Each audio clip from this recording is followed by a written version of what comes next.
Garageuncle presenting Access 125 full general service video.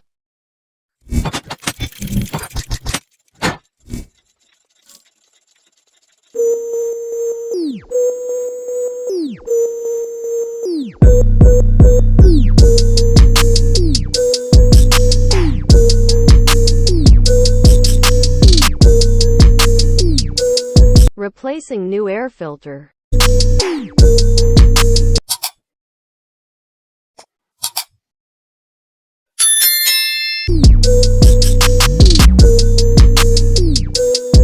Front brake pad cleaning.